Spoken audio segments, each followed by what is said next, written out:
Cartoon वाले मजेदार वाले कार्टून अब हिंदी में देखिए। एक नदी के किनारे उसी नदी से जुड़ा एक बड़ा जलाशय था। जलाशय में पानी गहरा होता है, इसीलिए उसमें काई तथा मछलियों का प्रिय भोजन जलीय सूक्ष्म पौधे उगते हैं। ऐसे स्थान मछलियों को बहुत रास आते हैं। उस जलाशय में भी नदी से बहुत सी मछलियां आकर रहती थी। अंडे देने के लिए तो सभी मछलियां उस जलाशय में आती थी। वह जलाशय लंबी घास व झाड़ियों द्वारा घिरा होने के कारण आसानी से नजर नहीं आता था। उसी में 3 मछलियों का झुंड रहता था। उनके स्वभाव भिन्न थे। टीना को संकट आने के लक्षण मिलते ही संकट टालने का उपाय करने में विश्वास रखती थी। मीना कहती थी कि संकट आने पर ही उससे बचने का यत्न करो। रीना का सोचना था कि संकट को टालने से उससे बचने की बात बेकार है। करने कराने से कुछ नहीं होता, जो किस्मत में लिखा है वह होकर रहेगा। एक दिन शाम को मछुआरे नदी में मछलियां पकड़कर घर जा रहे थे।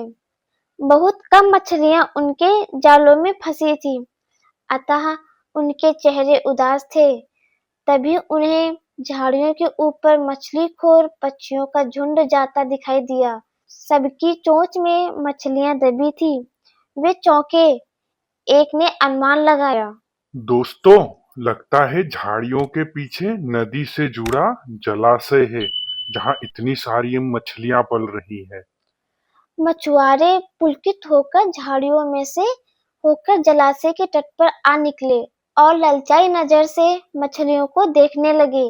एक मछुआरा बोला, आहा, इस जलाशय में तो मछलियां भरी पड़ी है। आज तक हमें इसका पता ही नहीं लगा। दूसरा बोला, यहाँ हमें ढेर सारी मछलियां मिलेंगी। तीसरे ने कहा, आज तो शाम घिरने वाली है, कल सुबह ही आकर यहाँ जाल डालेंगे। इस प्रकार मछुआरे दूसरे दिन का कार्यक्रम तय करके चले गए। तीनों मछलियों ने मछुआरे की बात सुन ली थी। टीना मछली ने कहा, साथियों, तुमने मछुआरे की बात सुन ली। अब हमारा यहाँ रहना खतरे से खाली नहीं है। खतरे की सूचना हमें मिल गई है। समय रहते अपनी जान बचाने का उपाय करना चाहिए। मैं तो अभी ही इस जलाशय को छोड़कर नहर के रास्ते नदी में जा रही हूँ। उसके बाद मछुआरे सुबह आए, जाल फेंके मेरी बला से। तब तक मैं तो बहुत दूर अटखेलियां कर रही होंगी। मीना मछली बोली, तुम्हें जाना है तो जाओ, मैं तो नहीं आ रही। अभी खतरा आया कहाँ है जो इतना घबराने की जरूरत है। हो सकता है संकट आए ही ना। उन मछुआरों का यहाँ आने का कार्यक्रम रद्द हो सकता है।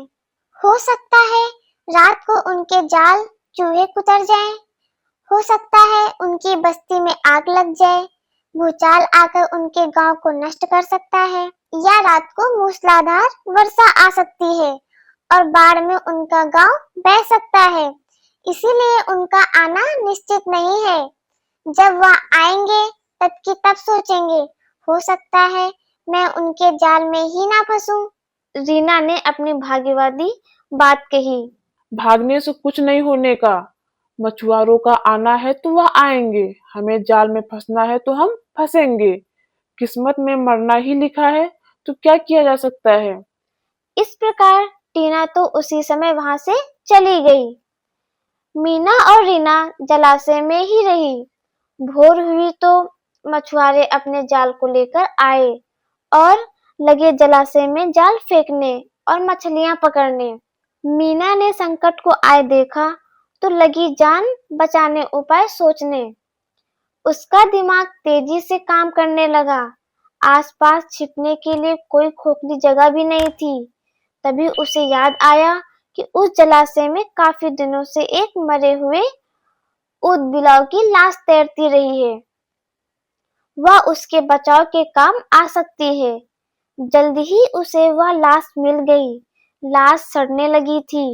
मीना लाश के पेट में घुस गई और सड़ती लाश की खाल अपने ऊपर लपेटकर बाहर निकली।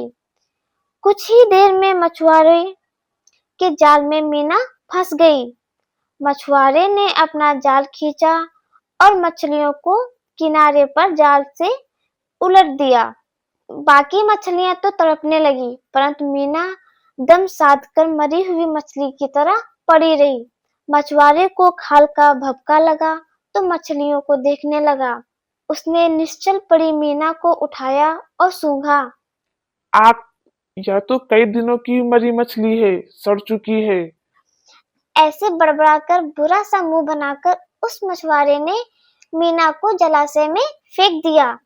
मीना अपनी बुद्धि का प्रयोग कर संकट से बच निकलने में सफल हो गई थी।